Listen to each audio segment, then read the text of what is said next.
Class 10th रसायन शास्त्र, जिसका पहला अध्याय है रासायनिक अभिक्रिया एवं समीकरण, तो उसका रिवाइज करेंगे हम लोग। ठीक है, तो चलिए शुरू करते हैं। इसमें पढ़ना क्या है पहले हमको, तो हमको पहला टॉपिक पढ़ना है, शांति से सुनिएगा, रासायनिक परिवर्तन। सुनो ना पहले, रासायनिक, देखो रासायनिक परिवर्तन के लिए सबसे सटीक बात क्या याद रखना है कि इसके फलस्वरूप नया पदार्थ बनेगा। क्या बनेगा? आपको नोट्स जो है उसमें सारा बात है, ज्यादा टेंशन नहीं करना है, या जो थ्योरी भारती भवन से पढ़ाए वो पढ़ा है तो उसको तो बहुत टेंशन नहीं करना है। तो देखिए, जिसमें नया पदार्थ बने उसे क्या कहेंगे? जैसे कि एग्जाम्पल में आप लोग दूध से दही, अच्छा रिटर्निंग होगा, दही से दूध बनेगा। तो ये कौन परिवर्तन हो गया? रासायनिक। ज्यादा तामझाम नहीं, रासायनिक परिवर्तन पढ़ लिए। अब हमको पढ़ना है रासायनिक अभिक्रिया। रासायनिक अभिक्रिया, तो सुनिए ध्यान से, दूसरा पॉइंट क्या कहता है? रासायनिक अभिक्रिया। रासायनिक अभिक्रिया ये में एकदम इजी रहेगा। जब दो या दो से पदार्थ आपस में क्रिया करके, क्रिया या संयोग, जो बोलिए, क्रिया करके फिर वही बात, नया पदार्थ बनाए, नया पदार्थ बनाए। अब नया पदार्थ जो बनता है ना, नया पदार्थ बनता है तो उसका गुणधर्म भी अलग होता है, अरे गुणधर्म भी अलग होता है। अब देखिए, शांति से घबराइए नहीं, बिल्कुल आप लोग शांत बनाए रखिए। हम लोग पढ़े कि रासायनिक परिवर्तन क्या है, तो वह परिवर्तन जिसमें नया पदार्थ बनेगा। इसमें जो नया पदार्थ बनेगा रिटर्न पहले जैसे पदार्थ बनेगा नहीं। एक होता है भौतिक परिवर्तन, 8वां में पढ़ते होइएगा, गुब्बारा को फुला दिए फिर पचा सकते हैं कि नहीं? लेकिन दूध से दही बना तो दही तो रिटर्न नहीं आएगा, दही बन जाएगा का दूध? चलिए अब देखिए, सुनिएगा ध्यान से। तो रासायनिक अभिक्रिया है तो दो या दो से ज्यादा पदार्थ आपस में क्रिया करके नया पदार्थ बनाए तो उसे क्या कहते हैं? रासायनिक अभिक्रिया। आप सुनिएगा ध्यान से बुआ, इसमें नया पदार्थ बनता है, बोलिएगा सर कैसे? जिसका गुणधर्म भी अलग होता है। एग्जाम्पल में देख लीजिए आप, H2 प्लस O2 क्या बना? H2O। शांति से देखिएगा तो ये भी गैस है, हाइड्रोजन गैस है कि नहीं? इसे भविष्य का ईंधन कहते हैं। ऑक्सीजन भी क्या है? गैस। कोई भी पदार्थ ऑक्सीजन के ही उपस्थिति में जरता है, लेकिन एक चीज याद रखिएगा, कौन ऐसा पदार्थ है जो ऑक्सीजन के अनुपस्थिति में भी जर सकता है? जरकोनियम। कौन है? जरकोनियम। कौन है? अब देखिए, ये भी गैस हम लोग जानते हैं। H2O किसका सूत्र है? जल का। तो जल कैसा होता है? तरल होता है कि नहीं? अच्छा बताइएगा, जल का पीएच मान 7, जल का पीएच मान 7 कितना? अब आप देखिए ध्यान से, तो हम लोग दो बात पढ़े, रासायनिक परिवर्तन और रासायनिक अभिक्रिया। तो रासायनिक परिवर्तन के फलस्वरूप नया पदार्थ बनेगा, और रासायनिक अभिक्रिया में क्या होगा? दो या दो से अधिक तत्व या यौगिक आपस में अभिक्रिया करके नया पदार्थ का निर्माण करेगा, तो इसे ही क्या कहते हैं? रासायनिक अभिक्रिया। इसके फलस्वरूप नया पदार्थ बनता है। जैसे कि हाइड्रोजन और ऑक्सीजन क्या है? गैस है, और बना तो क्या बना? जल। क्या है? तरल अवस्था में। जल का पीएच मान 7, उधर 3 बिलियन होता है जल। ठीक है, चलिए अब अगला देखते हैं हम लोग। देखिए ध्यान से। अच्छा एक बात याद रखिएगा, हम लोग से पूछा जा सकता है, जल तरल ही क्यों होता है? जल तरल क्यों होता है? याद रखिएगा ध्यान से, ऑक्सीजन और हाइड्रोजन यही दो से ना मिलकर बना है, और ये दोनों के बीच लगता है हाइड्रोजन बंधन। कौन बंधन? हाइड्रोजन बंधन। यही कारण है कि जल क्या होता है? तरल होता है। ठीक है, याद रखिएगा, हाइड्रोजन ऑक्सीजन जो है ना 3 गुणे से हाइड्रोजन 3 गुणे से बनाता है हाइड्रोजन बंधन। कौन कौन? Fluorine, oxygen, nitrogen. शॉर्टकट में क्या बोलेंगे? फोन। ठीक ना है, फ्लोरीन, ऑक्सीजन और नाइट्रोजन। चलिए अब यहाँ बात करते हैं, अभिक्रिया में 2 गो पद होता है। कोई भी अभिक्रिया होता है ना, 2 गो पद होता है। क्या गो पद? अच्छा याद रखिएगा, अभिक्रिया को दर्शाते हैं तीर से, और तीर बताता है अभिक्रिया के दिशा। तीर क्या चीज को बताता है? तो एक होता है आपका अभिकारक, क्या होता है? ये बनता है तो क्या बनता है? प्रतिफल। क्या बनता है? प्रतिफल। तब आप लोग ईमानदारी से बताइए, जो अभिक्रिया में एरो के पहले रहेगा, तीर के पहले क्या हो गया? अभिकारक। तीर के बाद अब एक और चीज याद रखिएगा, अभिकारक की अभिक्रिया में भाग लेता है। अभिक्रिया में भाग लेता है जो अभिकारक। आज जो नया पदार्थ बने, तो अब यहाँ ध्यान से देखिएगा। अभी हम लोग एग्जाम्पल एक सेट किए थे H2, यह संतुलित समीकरण नहीं है लेकिन जान, और O2 क्या बना है? H2O। तब देखिएगा ध्यान से, हो गया संतुलित। अब तो यहाँ देखिए ध्यान से, ये दोनों भाग लिया है कि नहीं? तो ये दोनों को हम लोग कहेंगे अभिकारक। क्या कहेंगे? अभिकारक। और ये क्या हो गया? प्रतिफल। तो जो नया पदार्थ बने वो प्रतिफल, जो नया पदार्थ बने प्रतिफल। अभिक्रिया में तीर क्या चीज को बताता है? अभिक्रिया के, अच्छा, तीर के पहले क्या रहता है? तीर के बाद अभिक्रिया के फलस्वरूप जो नया पदार्थ बने प्रतिफल। प्रतिफल का एक और नाम है, याद रखिएगा आप लोग, प्रतिफल का उत्पाद। अरे उत्प्रेरक तो अभिक्रिया में भागे नहीं लेता। उत्प्रेरक अभिक्रिया को घटा या बढ़ा सकता है लेकिन अभिक्रिया में भाग। अब सुनिए ध्यान से, रासायनिक परिवर्तन में नया पदार्थ बनेगा, रासायनिक अभिक्रिया में नया गुण धर्म वाला पदार्थ बनता है। ये समझाइए दिए है। जल क्यों तरल है? क्योंकि ऑक्सीजन और हाइड्रोजन के बीच हाइड्रोजन बंधन लगता है। अच्छा, अभिक्रिया में तीर क्या चीज को बताता है? अभिकारक मिलकर क्या बनता है? प्रतिफल। ठीक है, अभिकारक ही किसी अभिक्रिया में भाग लेता है, नया पदार्थ जो बना उसी को कहते हैं प्रतिफल।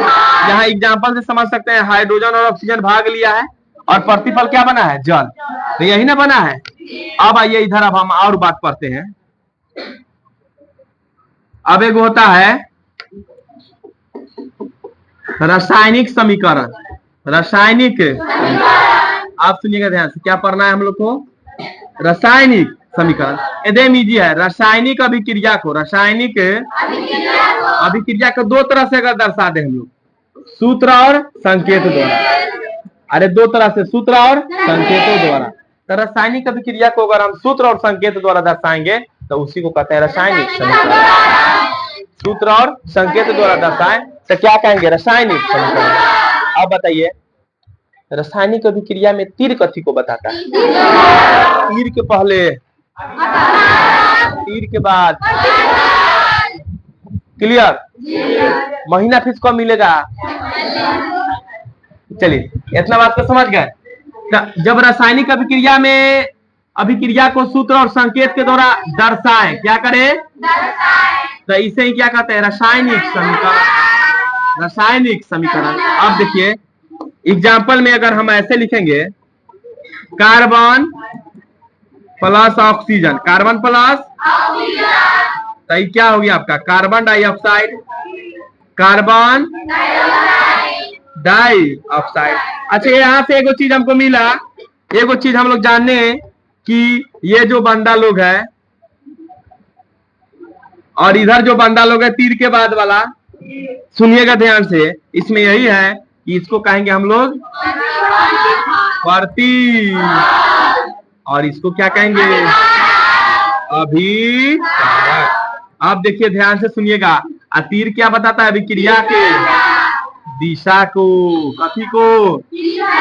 तब देखिए कार्बन और ऑक्सीजन मिलकर कार्बन डाइऑक्साइड बनाया। अगर हम इसको दर्शा दे सूत्र से, कार्बन का C, ऑक्सीजन का O2, ऑक्सीजन गैस है तो संकेत हो गया कि ना ऊपर भरे। अरे धुआं ऊपरे ना जाता है, गैस भी तो धुएं हुआ, धुआं भी तो गैसे हुआ, तो ऊपर भरे ठोस चीज नीचे, तो अवक्षेप को नीचे की ओर दर्शाएंगे। क्या बनाया? CO, CO2 भी क्या है? गैस। CO2 भी क्या है आपका? गैस। याद रखिएगा, CO2 का आपका द्रव्यमान होता है 44। कितना द्रव्यमान होता है?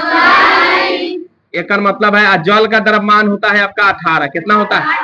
तो बताइए, CO2 और H2O में भारी कौन? CO2। कौन भारी? CO2। ग्लोबल वार्मिंग गैस भी है, तापमान बढ़ जाता है CO2 के कारण। जितने नीचाई गहराई बढ़ेगा तापमान, इसकी मात्रा बढ़ जाता है। वायुमंडल में CO2 कितना है? 0.03%। धरती के भीतर 0.02%। कौन? CO2। अरे कौन? CO2। तो बताइए ध्यान से, कार्बन और ऑक्सीजन मिलकर कार्बन डाइऑक्साइड बनाता है। कार्बन और ऑक्सीजन क्या हुआ? अभिकारक। अब सूत्र और संकेत द्वारा दर्शाए, तो इसी को क्या कहेंगे? रासायनिक समीकरण। अरे क्या कहें? रासायनिक समीकरण। अभी तक हम लोग जो बात पढ़े थे, चलिए एक बार रिवाइज करते हैं। रासायनिक परिवर्तन, रासायनिक नया पदार्थ बने वो रासायनिक परिवर्तन है, नया ही बने भौतिक परिवर्तन। ठीक है, जैसे चीनी पानी को घोल दिया, भौतिक परिवर्तन। पानी को गर्म करेंगे, चीनी प्राप्त हो जाएगा कि ना। दूध से दही बने, रासायनिक परिवर्तन। अगर रासायनिक परिवर्तन हो किसी अभिक्रिया के फलस्वरूप, तो वही है रासायनिक। सो रही हो। अब चलिए सुनते हैं, हम लोग पढ़ते हैं अभिक्रिया में तीर क्या है? अभिक्रिया में तीर अभिक्रिया के दिशा को। अब यहां ध्यान से देखिएगा, समीकरण जो होता है रासायनिक समीकरण दो प्रकार के। क्या प्रकार के? एक होगा आपका संतुलित समीकरण और एगो संतुलित है। एगो सुनिएगा, एक संतुलित समीकरण और एक, देखिए सुनो ध्यान से, असंतुलित समीकरण का एक और नाम है कंकाली समीकरण है। इसके अलावा यह द्रव्यमान संरक्षण के नियम का पालन, द्रव्यमान संरक्षण के नियम का नियम का पालन नहीं करता है। कौन? अच्छा, संतुलित ये पालन करता है। अरे पालन करता है। अब देखो, अभिकारक रहता है, अभिकारक रहता है कि नहीं? तीर के बाद कौन रहता है? प्रतिफल। प्रतिफल। अब यहाँ फोकस कीजिए, अभिकारक और प्रतिफल में प्रत्येक का, किसका? परमाणु संख्या। परमाणु एकदम इजी है। परमाणु संख्या अगर समान है तो संतुलित, स से संतुलित, तो स से समान, समान है तो असमान है तो असंतुलित, असंतुलित, असमान तो प्रतिफल और अभिकारक के परमाणुओं की संख्या समान तो संतुलित, असमान अच्छे। कंकाली समीकरण असंतुलित समीकरण को कहते हैं और यह द्रव्यमान संरक्षण के नियम का पालन और जो करता है उसको संतुलित बोलेंगे। याद हुआ? संतुलित को इसलिए संतुलित कहते हैं क्योंकि प्रतिफल जो अभिक्रिया के बाद बनता है और जो अभिक्रिया में भाग लेता है अभिकारक, दोनों का परमाणु संख्या समान होता है संतुलित में, और असंतुलित में समान नहीं होता है। यही कारण है कि असंतुलित को कंकाली समीकरण कहते हैं, जो कि द्रव्यमान संरक्षण के नियम का पालन। अब द्रव्यमान संरक्षण का नियम पढ़ते हैं। रिवाइज का आज आखिरी प्रश्न है, द्रव्यमान संरक्षण का नियम क्या पढ़ना है हम लोग को? द्रव्यमान संरक्षण का नियम। देखो ध्यान से सुनिएगा, इस नियम के अनुसार, इस नियम के अनुसार, अरे इस नियम के अनुसार किसी भी रासायनिक अभिक्रिया का, किसी भी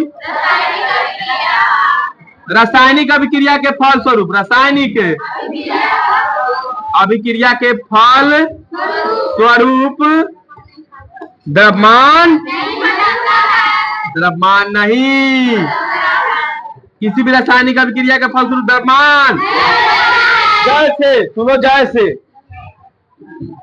जैसे करे, अर्थात अभिकारक का द्रव्यमान बराबर प्रतिफल का द्रव्यमान, अभिकारक का द्रव्यमान बराबर हमेशा होता है बराबर, इसे ही द्रव्यमान संरक्षण का समझ गए? तो आज जो क्वेश्चन पढ़े वो लिखिए, क्योंकि इसको कल सुनेगा। कल केमिस्ट्री है या नहीं? कल है ना? है। तो आप सुनिए, आज हम लोग क्या क्या पढ़े हैं। पहले पढ़े हैं रासायनिक परिवर्तन, रासायनिक, दूसरा पढ़े हैं रासायनिक अभिक्रिया, रासायनिक अभिक्रिया, तीसरा क्या पढ़े हैं? रासायनिक समीकरण। उसके बाद क्या पढ़े हैं? संतुलित समीकरण। कौन समीकरण? उसके बाद पढ़े हैं असंतुलित, क्या पढ़े हैं? असंतुलित समीकरण। उसके बाद द्रव्यमान संरक्षण का नियम। सभी लोग नोट्स ले लीजिएगा, फटाफट दे दिया है। अब सुनो अब हुआ एक क्वेश्चन छूट गया है। एक प्रश्न आता है कि समीकरणों को संतुलित क्यों करते हैं? समीकरणों को संतुलित